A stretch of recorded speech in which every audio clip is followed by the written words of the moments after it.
Vous entendez cette voix? Elle traverse le temps avec ses craquements.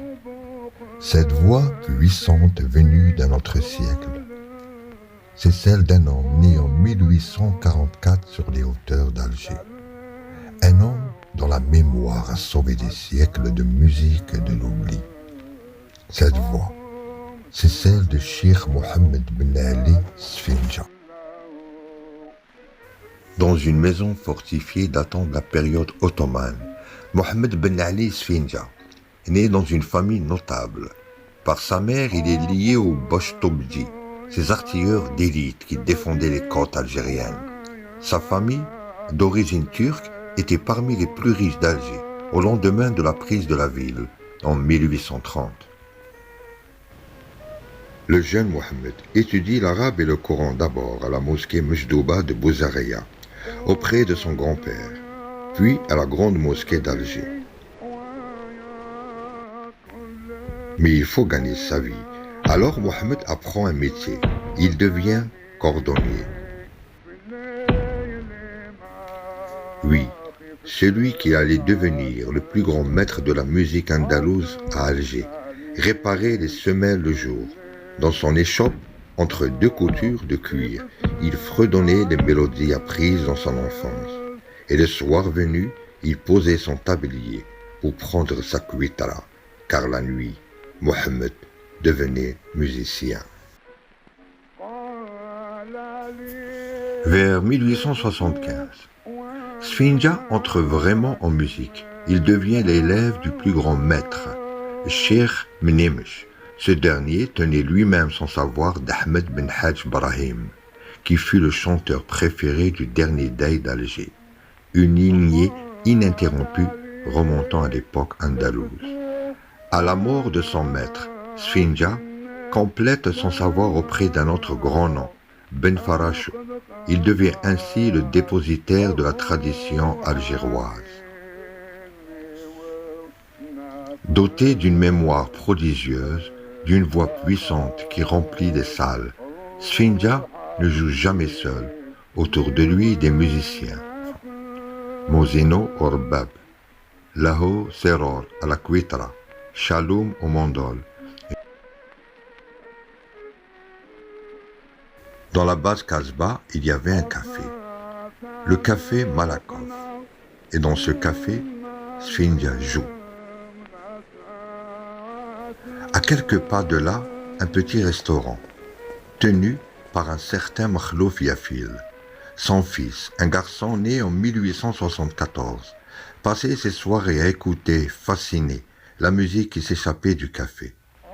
Il s'appelle Edmond Nathan Yafil. Chaque soir, il revient, chaque soir, il écoute, jusqu'au jour où le maître le remarque. Sfinja, touché par la passion de cet enfant, lui transmettra plus tard une grande partie de la tradition orale andalouse. Quand un ethnomusicologue français, Jules Rouanet, entreprend de transcrire la musique arabe pour l'encyclopédie de la musique, il s'adresse à Sfinja. Mais le maître ne parle pas français. Edmond Yafil devient alors l'interprète, le trait d'union, le collaborateur. Sfinja, contre l'avis des traditionnalistes pour qui seule la transmission orale compte, accepte la transcription. De 1899 à 1902, ils notent ensemble 76 airs.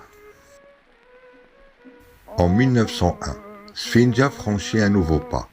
Il accepte d'enregistrer sa voix sur des cylindres de cire pour la compagnie Zonophone. Il devient l'un des tout premiers musiciens algériens à graver son art. Ses enregistrements, bien que courts et fragiles, sont toujours des trésors inestimables. En 1904, le travail aboutit, la publication du répertoire de musique arabe est mort, sauve de l'oubli des siècles de mélodies.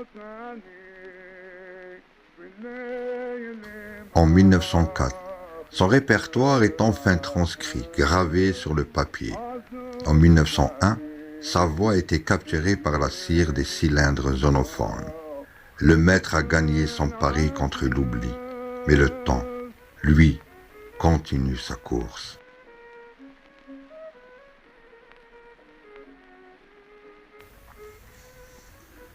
« 6 juin 1908. Ce jour-là, Alger perd son maître. Cheikh Mohamed Bellani Sfindia s'éteint. Il est enterré au cimetière de Sidi Mohamed, dans le carré de sa famille, là où reposent déjà les siens. On raconte qu'il avait dit un jour avec cette lucidité des grands hommes, « Cette musique est à nous, et elle disparaîtra avec nous. » Une phrase lourde, presque prophétique, comme s'il doutait, au fond, que tout ce travail puisse survivre. Mais Sfindia avait tort, car celui qui veillait à ses côtés depuis l'enfance allait prendre la relève. Edmond Nathan Yafil, l'enfant qui écoutait à la porte du café Malakoff, a maintenant 34 ans. Il n'a pas oublié les leçons du maître, il n'a pas oublié cette voix qui emplissait ses nuits d'enfant. Yafil devient l'héritier. 3 ans après la mort de Sfindia, Edmond Yafil fonde une association. Il l'appelle El Moutarebiya. Ce nom dit tout, celle qui enchante, celle qui fait chanter, une école pour perpétuer l'enseignement du maître disparu, un lieu où la tradition orale, si précieuse, continue de se transmettre. Autour de Yafil, ceux qui avaient joué avec Sfindia répondent présents. Laho Seror, le compagnon de Kouitara, Cheikh Saïdi, qui avait tant appris au café Malakoff. Ensemble, ils forment une nouvelle génération de musiciens. Sfindia a transmis à Yafil. Yafil a transmis à El Moutarebiya. El Moutarebiya a transmis à des générations de musiciens. Et aujourd'hui, c'est notre tour. Chaque fois que vous écoutez une nouba, vous recevez cette transmission.